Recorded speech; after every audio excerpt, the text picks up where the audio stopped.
En el nombre del Padre, del Hijo y del Espíritu Santo. Amén.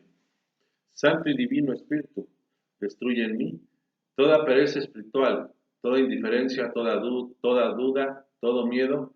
Lléname plenamente de tu luz, de tu sabiduría, de tu paz, de tu gozo, de tu amor. A ti, divino Espíritu, que eres Dios y que siempre me acompañas, a ti sea la gloria, el honor, el poder, la adoración por los siglos de los siglos. Amén. En el nombre del Padre, del Hijo y del Espíritu Santo. Amén. Que la paz y la gracia de nuestro Señor Jesucristo esté con ustedes hoy, en esta tarde. Un gusto nuevamente de parte de un servidor, el poder seguir compartiendo estas enseñanzas. Hoy quiero hablar un tema, una reflexión o meditación relacionado a todo este tiempo que hemos hablando del tiempo de Adviento, del nacimiento de nuestro Señor Jesucristo. Y este tema, esta exhortación sale a colación de que no hayamos pasado desapercibido nosotros, ¿sí? Esta situación del pecado, la espera de nuestro Señor Jesucristo en nuestro corazón. Por eso quise hablar hoy del pecado, pero en relación o diferencia del pecado venial al pecado mortal, ¿sí? Sabemos que el pecado es una transgresión a la ley de Dios. Voy a dar nada más cositas bíblicas, pero voy a dar aparte dar o diferenciar los pecados veniales y capitales. ¿Cuál es la diferencia de unos a otros? ¿Por qué son pecados mortales? ¿Por qué son veniales? ¿Sí? Y voy a empezar con Primera de Juan 1 al 8 y al 9. Y quiero sacar esta cita a colación en relación a los hermanos separados que ellos dicen que no tienen pecado. ¿Sí? Sabemos de antemano que todos somos pecadores y San Juan aquí lo dice y lo afirma claramente. Por eso quise empezar yo con Primera de Juan 1 al 8 y 9, que dice así. Primera de Juan 1 al 8 y dice, Primera de Juan dice, si decimos que no tenemos pecado, nos engañamos a nosotros mismos y la verdad no está en nosotros. En otro sentido, la verdad es Cristo, ¿sí? Pero si confesamos nuestros pecados, podemos confiar que Dios hará lo que es justo, nos perdonará nuestros pecados y nos limpiará de toda maldad. Palabra de Dios. Aquí parto nada más yo para decir que sí todos somos pecadores. Por eso la exhortación o compartir es la diferencia del pecado venial y mortal. ¿Sí? Ahora, ¿cuáles son los pecados mortales? Lo voy a reiterar así. ¿Por qué? Porque sabemos que el canal, o lo que les expongo, también es un canal para niños. Yo lo definí como el famoso Legazpi. El famoso Legazpi porque es lujuria, envidia, gula, avaricia, soberbia, pereza e ira. ¿Sí? Son los 7 pecados capitales, que esos siete pecados capitales, esos pecados son los que nos llevan a la muerte, son los que lamentablemente nos pueden condenar, ¿sí? Por eso quise hablar hoy la diferencia del pecado mortal y venial.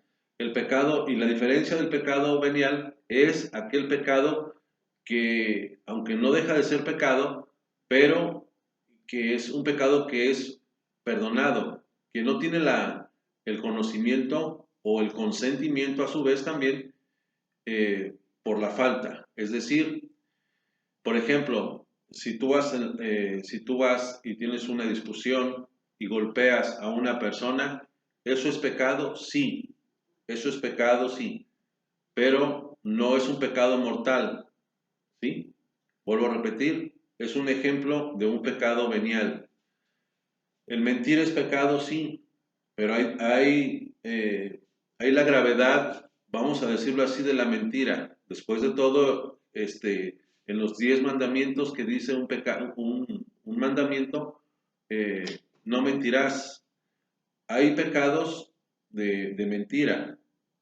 Hay situaciones dentro de los pecados que no matarás, pero también se mata, no forzosamente con un arma, se puede matar con la boca también.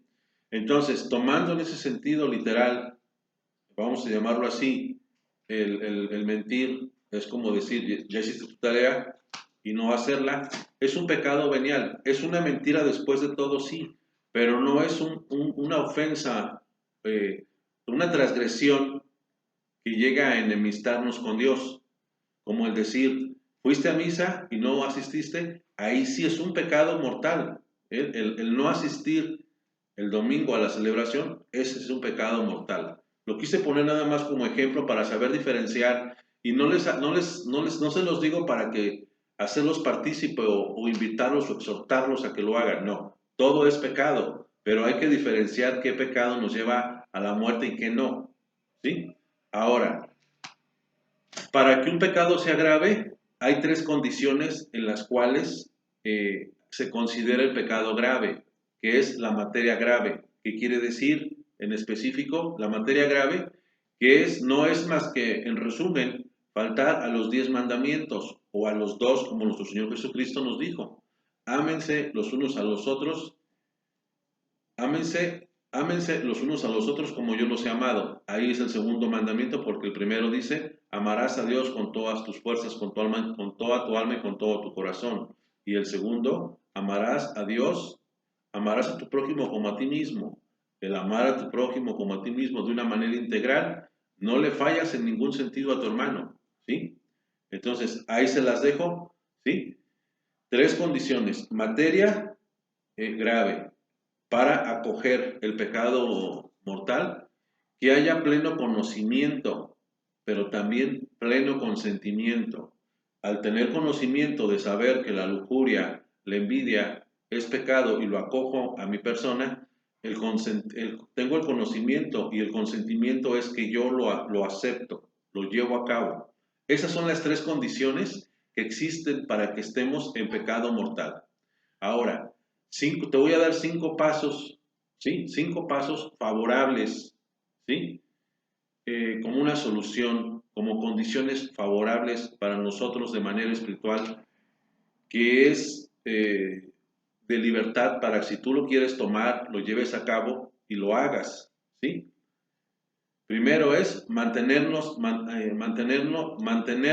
lejos. ¿De qué? Del pecado, de la tentación. Ese es uno. Segundo, la tentación no es negociable. Y aquí quiero aclarar una situación porque muchas veces pensamos o creemos que Dios nuestro Señor tienta. No. Aquí hay dos cuestiones. Dios nuestro Señor nos prueba. ¿Para qué o por qué? Para vernos hasta dónde somos capaces nosotros, ¿sí? De soportar tal o cualquier situación. Pero nuestro Señor Jesucristo no nos va a ocasionar un mal. Y la tentación sí es un mal cuando ya acogemos, recibimos o aceptamos la tentación que llega aquí y después acá, eso ya es un pecado. En sí la tentación como tal no es pecado, pero ya cuando lo cometemos con el corazón, ahí en ese momento automáticamente acogemos ese pecado ya. ¿Sí? Vuelvo a repetir, mantenernos lejos. Segunda, la tentación no es negociable. Tercera, saber cuáles son nuestros patrones de conducta. Es decir, en específico, eh, si yo tengo dinero y posteriormente busco el obtener más dinero, ir a robar, no sé. Esos son los patrones en los cuales yo debo de evitar, porque la avaricia es un pecado, ¿sí? Evitar los patrones. Cuarto, acudir a los sacramentos como fuentes de salvación, como fuentes de vida, como instrumentos de salvación, porque necesitamos ser nutridos también por los sacramentos. Y el quinto paso es ir a la adoración, ¿sí? Tenemos que revestirnos de Cristo. ¿Cómo? De muchas maneras, y se los dejo de tarea, 1 Timoteo 6, 10 al 12, cómo debemos de revestirnos de esas armas espirituales. Y concluyo con 1 de Juan 5, 16, porque aquí el teólogo San Juan nos dice cuáles son los pecados que llevan a la muerte y cuáles no. Aquí se define el pecado venial y el mortal, pero también aquí definimos en 1 de Juan 5, 16 la doctrina del purgatorio, pero también la doctrina del infierno. Primera de Juan 5:16 y dice, si alguno ve que su hermano está cometiendo un pecado que no lleva a la muerte. Ahí son los pecados veniales, mis hermanos, que no lleva a la muerte, porque un pecado venial no te lleva a la muerte. Debe orar y Dios dará vida al hermano, o sea que lo va a salvar. Y si se trata de un pecado que no lleva a la muerte, hay pecado que lleva a la muerte. Y por ese pecado no digo que se deba orar, no, porque un pecado que lleva a la muerte lleva a la condenación y no es posible, no se puede ya, esas oraciones, esas súplicas o peticiones no son escuchadas porque ya están en un estado que ya la oración no es escuchada. Por eso dice San Juan, hay pecado que lleva a la muerte y por ese pecado no digo que se deba orar. La oración es en vano. ¿Por qué? Porque no llegan las peticiones, las súplicas a ese estado. Toda maldad es pecado, pero hay pecado que no lleva a la muerte. Palabra de Dios. Hay pecado que no lleva a la muerte. Ahí está claramente dibujado el pecado venial, pecado que no lleva a la muerte. En otro sentido también, el pecado mortal que es confesado antes, claro, de la muerte, ¿es una persona que pueda ser salva? Sí, nos dice Mateo 5:25, que es la doctrina del purgatorio, ¿sí? Pero, ¿qué pasa? Es una persona que murió en gracia de Dios, pero imperfectamente purificado. Por eso es que es salvo, pero después de ese proceso de purificación, que también habla 1 Corintios 3:13, pero ya son temas relacionados al purgatorio.